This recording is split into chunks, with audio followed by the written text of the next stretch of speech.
So continuing on about significance tests for proportions, the actual formula for the z-test statistic, z equals p hat minus p naught divided by the square root of p naught 1 minus p naught divided by the sample size.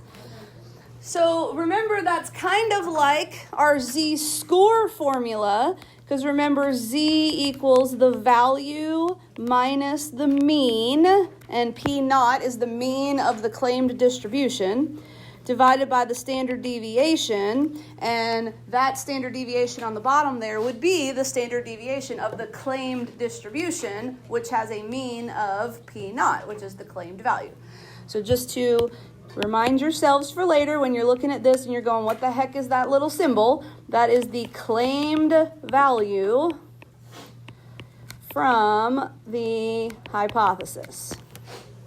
Okay. So that is the formula for the z-test statistic. Again, most of the time you're going to get this z-test statistic from your calculator. But this does tell you how far and in which direction your sample is from the claimed value of p naught. So that's what the z-test statistic formula is. Cool? Cool. All right. So today we're going to talk about a two-sided test. So our example from Monday was about a one-sided test. This one is going to be about a two-sided test. In a two-sided test, that's when your alternative hypothesis is that p does not equal the claimed value. So we don't know what it is. We don't know if it's bigger or smaller. We just think that it's different than what the claim is.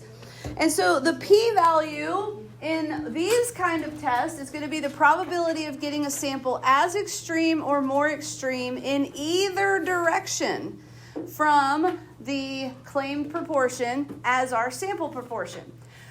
Which is kind of weird because we only take one sample.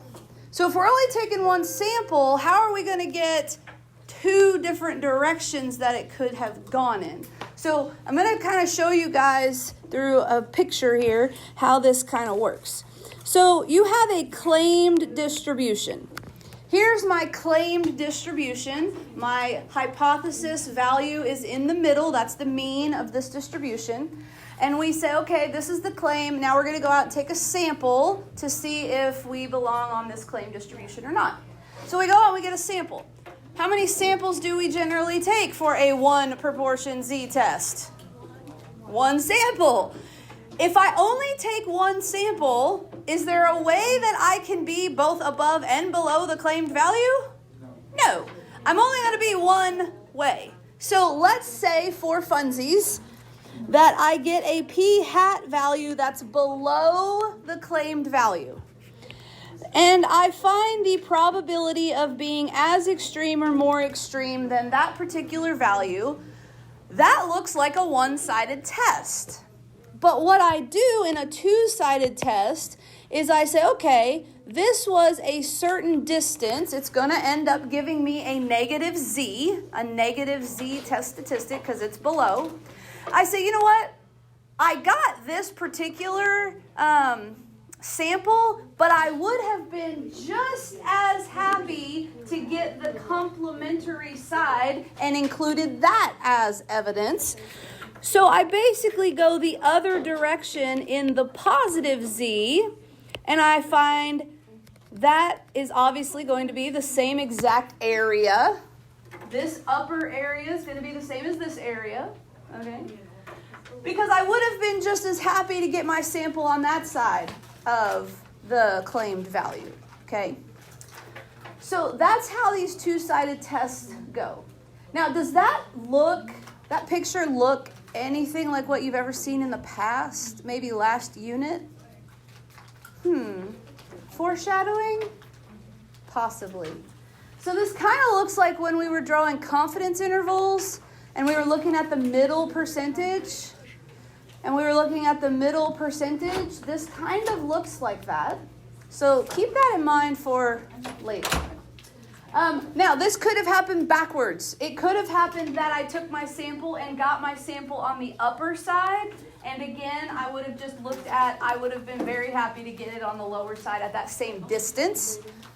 These two halves of the p-value are going to be symmetric. Here's the good news, you guys. Great news. You guys ready for great news? Here's great news. Your calculator goes ahead and gets the total p-value. You don't have to even remember to double it or any of that kind of stuff. It automatically gives it to you. Cool? Okay, cool. All right, so with that being said, let's jump into our example. Yes, ladies and gentlemen, we're already on the back side of the first page. Woo! According to the Centers for Disease Control and Prevention website, 68% of high school students have never smoked a cigarette. That doesn't include vapes, but whatever. Olivia and Macy wondered whether this national result holds true at McKinney-Boyd High School. They surveyed a random sample of 150 students from McKinney-Boyd High School and found that 90 say that they have never smoked a cigarette. Is there convincing evidence that the CDC's claim does not hold true at McKinney-Boyd High School? Guess what? 4-step process. What are the 4 steps of the 4-step process? State, plan, do, conclude. State, plan, do, conclude. State, plan, do, and conclude. God bless you, everyone. All right, cool. Go back, Miss Lakey. There we go. All right. State, plan, do, conclude. Let's state. Do you guys remember how to start the state statement? But there are napkins. We will test. We will test at alpha equals. Oh no, you guys. There's no alpha. Whatever shall we do? 0.05. Ah, yes. We're going to use 0.05 if we are not given an alpha. 5% is kind of our go-to. All right, our null hypothesis is that P is equal to the national average of 0.68. The alternative. Now, it just says that Olivia and Macy wonder whether this national result is true here. And then it says, is there convincing evidence that the CDC claim does not hold true here? So it's kind of like we're kind of wondering, is it 68 or is it not 68? So what would be our alternative hypothesis? Not equal. Yeah, P does not equal 0.68. Also, we're doing two-sided today, so all right, there we go. P equals the true proportion of McKinney-Boyd High School students who have never smoked.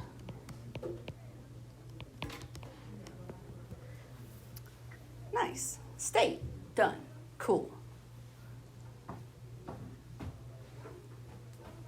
After we state, what do we do? Plan. Very good. We're going to plan. So we're going to check our conditions. Random. We have ourselves an SRS of 150 MBHS students. We have an SRS of 150 MBHS students. We're going to check that 10% condition. 10 times the sample size has to be less than the population. 10 times 150 is less than the population of MBHS students. 2,900. Sorry, 100. Yes, if we had 29,000 students, I would be done. I would be out. No way. I remember from Right. last problem. Yes, good memory. All right, and now normal. We're going to check our normal condition. Remember, for our normal condition, if we are given a claimed value, we should use that to check our normal condition. So we're going to use n times the claimed value of P naught. So 150 times 0.68. 150 times 0.68. Obviously, guys, I can tell you, and you are probably smart enough to see that that is going to be bigger than 10. Yes, it is. It's more than half of it, so okay, good. But what is it? What is 68% of 150? 102. Okay, that is clearly bigger than 10, so we're good that way. That's our number of successes that we should expect. And then our n times 1 minus the complement here, that also needs to be bigger than 10. So we're looking for 32% of 150. Again, I just remind you guys, if 102 was the number of successes out of 150, then what would be the number of failures, or the remainder or complement of this would be? 48. 48. Perfect. You can use your calculator. It's fine. I'm just trying to help you see how that should go together. So again, you guys, we have 3 conditions and all 3 of them pass. We know that p hat is a good estimation for our sample. We know that we have good variability, and we know we have a normal distribution where z can be used. Are you ready to do the do? Yeah. Let's do it.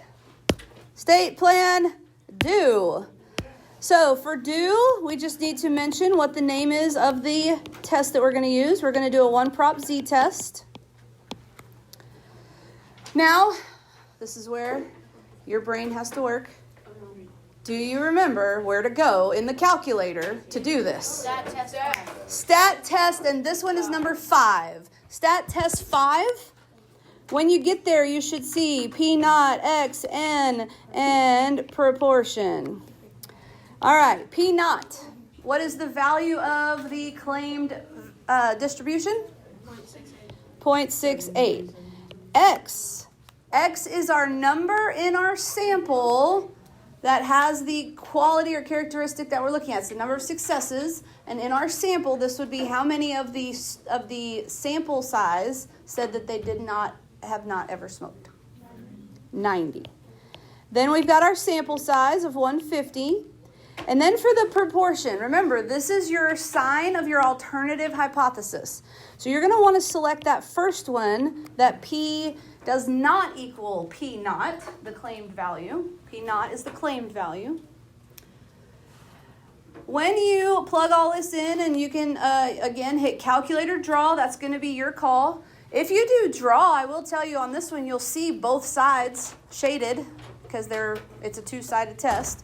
So you will actually get to see both sides shaded if you do draw. All right, you should get a z test statistic and a p-value.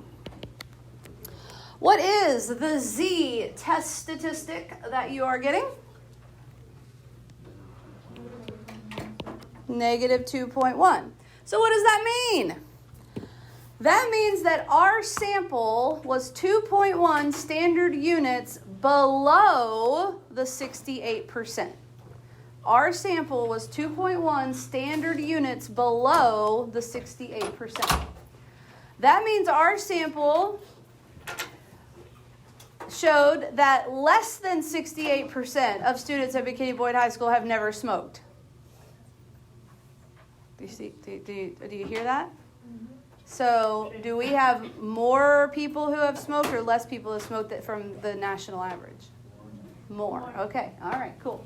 All right, what's the p-value that you guys got? 0.036. Perfect. Oh, is it 3.7? No. It's 3.6? Oh, it's fine. It doesn't matter. All right, cool. Time to conclude. All righty. P-value is 0.036. How is that related to the alpha that we used for this problem? It's below. It's less than That is less than the alpha of 0.05. And what happens when the p-value is lower than the alpha? You reject that null hypothesis. That's right. We rejected that null hypothesis, you guys. And here's why. It's because there is convincing evidence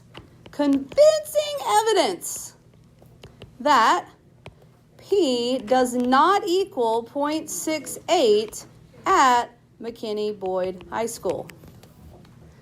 We have convincing evidence of the alternative hypothesis being true. We have convincing evidence that our P here at McKinney-Boyd High School is not equal to 0.68.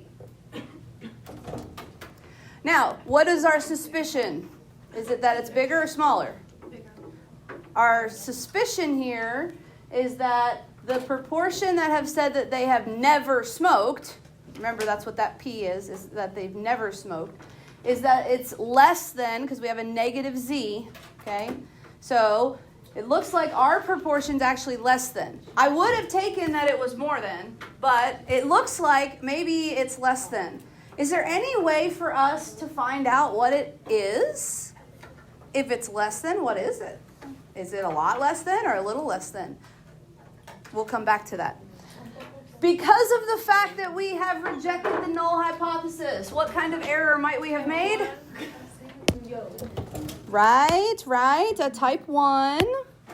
So, since we rejected the null hypothesis, may have made a type 1 error. So what does that mean happened in context of our problem? That means we said P does not equal 0.68, but it really does. So that means we said that our proportion here at Boyd is different than the national averages, but it's not. It's the same. So again, this leads me to the question. If that's true, if our proportion at Boyd is not equal to 0.68, well then what is it? So there's something very special about a two-sided hypothesis test. And it goes back to that picture that we saw at the beginning, where you've got a p-value that is actually on both sides, and how that kind of looks like a picture that we've seen in last unit, of a confidence interval. So a two-sided hypothesis test matches with a confidence interval. So we're going to talk about how they go together. And then you guys, one of you, I know, at least one of you is going to be mad. All right, cool. So, I will be mad. yeah, okay. You get to be the token mad lady, okay? All right, I'll tell you. I'll cue you. I'll cue you when it's time. All right. The result of a significance test is just to reject the claim or to fail to reject the claim. So if we're rejecting the claimed value, it sometimes makes us wonder, well, if it's not that, then what is it? So there is a link between, now this is very important, you guys.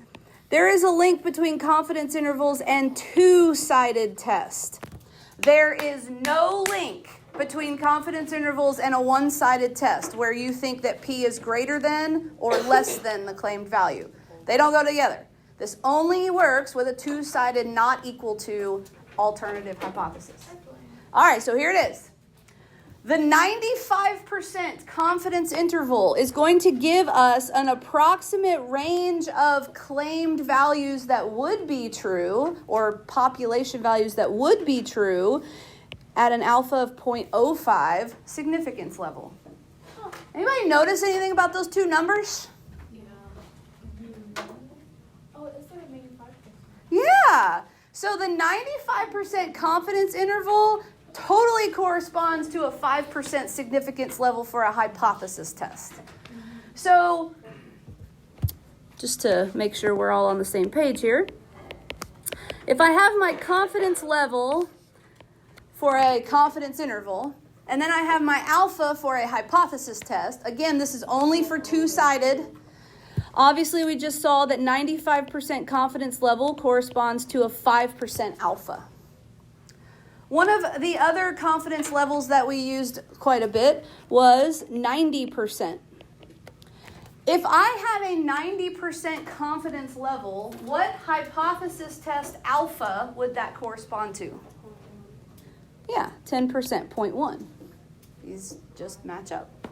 And then what about if I go the other way? If I have an alpha value of 0.01, what would be the corresponding confidence level that I could use for the confidence interval? 99%. See how that works? Easy, right? Cool. All right. So, I have to tell you guys a secret. Do you guys remember this formula? P hat plus or minus the z star critical value times the square root of p hat, 1 minus p hat divided by n. And you had to plug in what p hat was. You had to find the z star critical value. You had to plug in p hat and the sample size. And you had to simplify all this. And then you had to take the p hat and add the margin of error and get the high and subtract the margin of error and get the low. It doesn't matter. It's useless. Your calculator does it for you. Wow, This you didn't tell us? where you could be mad now. No, I'm so enraged right now. A star activation. That was amazing. You guys, your calculator does it all for you. So this is, Enraged. you should be so enraged. Oh my gosh, that was perfect. All right, you guys, this is your confidence interval. It says this on your paper already. Confidence intervals for proportions on the calculator. I'm about to show you guys how to do this in your calculator. So I gotta Google it. I apologize for making you wait, but here it is. You'll go to stat. You'll go to tests. Now, we are talking about a 1 proportion z interval. And so it's option A on your calculator. It says 1 prop z int. INT for interval. When you get to that particular spot in your calculator, it's only asking you for 3 things. X, N, and C level. X, calm down. X is, you guys know what X is. It's the same as your hypothesis X. This is your number of successes in your sample. N, you guys know N, yes? That's your sample size. Now, your C level. That is not how far above the C we are. This is your confidence level as a decimal. It does need to be as a decimal.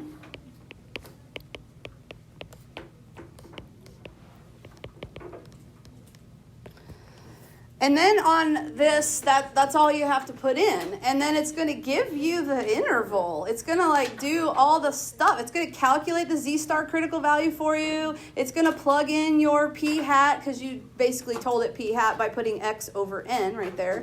It's going to plug in n and it's going to do it all, and it's going to give you an interval. I know, crazy, right? All right. You guys ready to do it? Everybody has this written down? Yep. Okay. So, here's how we do. We are going to find and interpret the corresponding confidence intervals for this problem that we just talked about, the non-smokers at McKinney Boyd High School. And we're going to do 95% confidence level because of the fact that we used alpha of 0.05.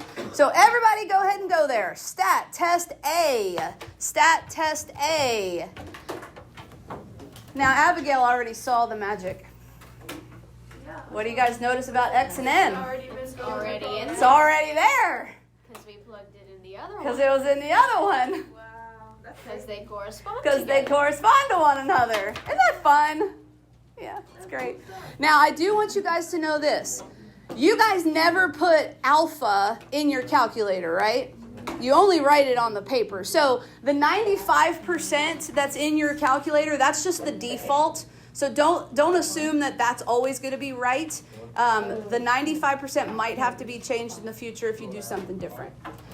When you hit calculate, I'm going to give you guys a hint. Don't be in a hurry. Hit calculate one time, because if you hit enter again, it disappears. So you just want to hit enter one time. Don't be doing, a whole bunch of enters, okay? All right, you guys. Do you see the interval? Yeah. Do you hate me? A little? All right. All right. Point. What is the interval? Point what?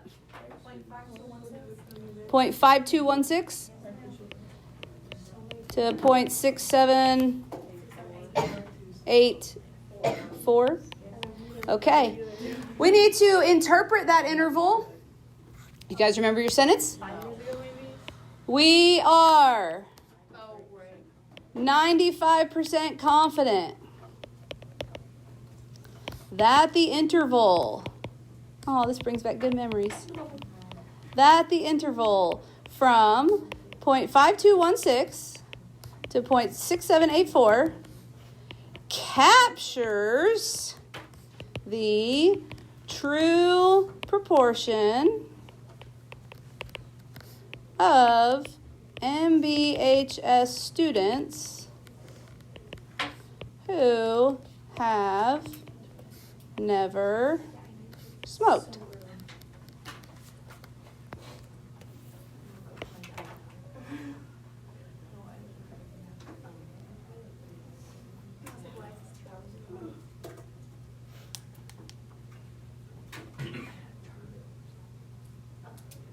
So I do want to go ahead and let you guys know that in the future, going forward, when we do confidence intervals again, because they are going to come back again when we do means, you guys will not have to hand calculate them anymore. I will let you use the calculator in the future. Yes. Yes, ma'am? All right, so our final question here is, does our interval lead to the same conclusion as the hypothesis test? So remember, in our hypothesis test, we rejected 68% here at McKinney-Boyd High School. We rejected it and said that it's not equal to 68%. Here's our interval. We believe that the true value is in this interval. So does this interval match up to the fact that we have rejected the null hypothesis of 68%? Yeah, how come? It's not 68. Yeah, exactly. So since 68, which was the claimed value, is not in the interval, we would want to reject 68%. Okay? So since 0.68 is not in the interval,